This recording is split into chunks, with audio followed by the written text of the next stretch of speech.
It's time for another edition of Monday Musings here on TarHeelIllustrated.com and Tar Heel Illustrated, our YouTube channel. Welcome back. Today's topic, options, as in Roy Williams has options now. If you scroll back several months to this past basketball season, I can't begin to tell you how many times I looked over to Roy Williams from wherever my perch was on the various press rows around the ACC and other places the Tar Heels visited. And there were multiple times during games when something would happen on the court, a guy would mess up, and typically in Roy Williams' pass, he would pull someone off the bench and say, going in there for such and such. The player being pulled would come out. Roy would give him a little bit of a fister.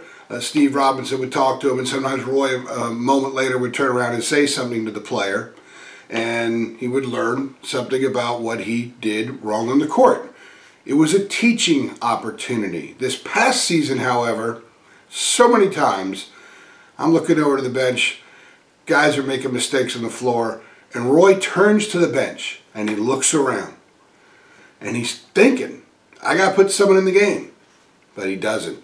He leaves the player on the floor because he simply didn't have options. Now, there are a couple reasons he didn't have options, and we're not going to go too far into that because we've beaten that horse into the ground. However, not having much depth to begin with, not having much quality depth, injuries depleting whatever depth they did have, and the simple fact is, even if the team was healthy, when Roy looked at the bench, he just didn't have the kind of options he's had in the past. However, moving forward to this coming basketball season, now that the 6-member class of 2020 has been finalized with Kerwin Walton committing last week, Roy now knows what kind of roster he's going to have, and he's going to have plenty of options. Consider this. Garrison Brooks, Armando Bacot, Leaky Black, Andrew Platek, all guys that played a lot that will be back. Then you add those 6 freshmen, 5 of whom will probably contribute, 4 of whom will probably contribute, give or take. Maybe all 6 will contribute right away. If they do, and you throw in Anthony Harris, that's 11 guys. Now, look at some of Carolina's best teams in its history. They've gone 11 deep in some capacity. Now, it's not 11 guys getting 10 or 12 minutes a game, but it's early in the season, 11 guys get playing time. They're part of a rotation. They see action in the first half. They develop some confidence. They make mistakes and learn. The guys that are ahead of them learn from their mistakes because Roy turns to the bench, pulls someone off, puts them in the game, and the Roy Williams, Dean Smith process is in flow. Didn't happen last year. Team got a little bit better, but, we all know what happened in 14-19. It's going to be really interesting, and if you're a Carolina fan, it should be fun for you to watch this team in November. Something happens on the court, and Roy turns to Walker Kessler and puts him in the game. Something happens on the court, Roy turns to R.J. Davis, puts him in the game. Something happens on the court, Roy turns to Kerwin Walton, puts him in the game. The options will be there. And even if you have one of the younger players in the court who makes a mistake, and Armando Bacot's getting a break, or Garrison Brooks is getting a break, or they need some of that veteran stability on the floor, maybe a guy to help with Caleb Love at the point, just someone who will run the offense, someone who will always be at the right place at the right time. May not be the best player in the team, may not be the most skilled guy on the team, but someone who will at least be a glue part of what's on the floor. He could turn to Andrew Platek and say, go in there, show them how to run this offense. And that will be Platek's responsibility instead of maybe having so much on his plate that he had at times this past season. Options are an amazing thing.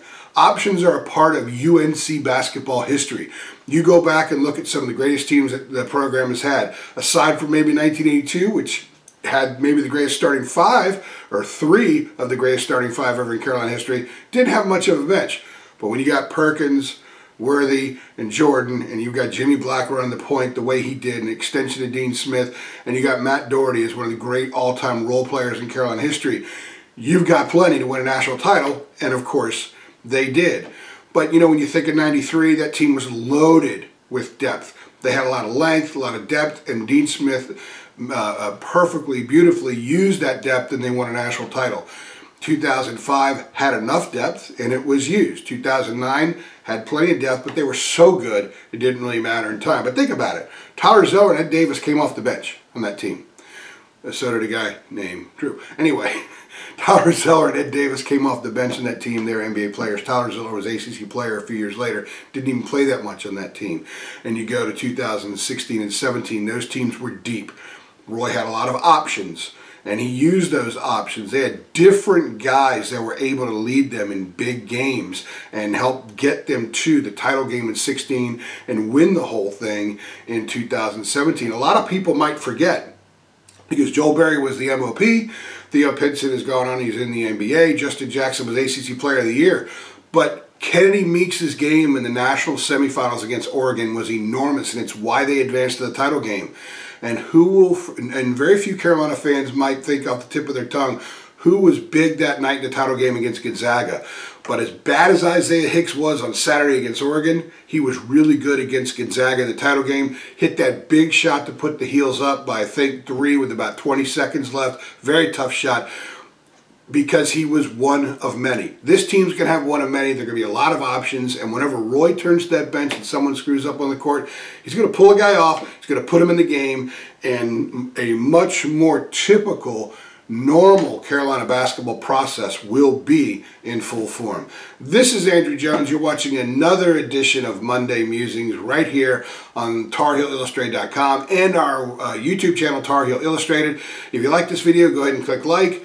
Go ahead and subscribe to our channel and hit the notification bell so every time we upload a video, you get notified. Thanks for stopping by.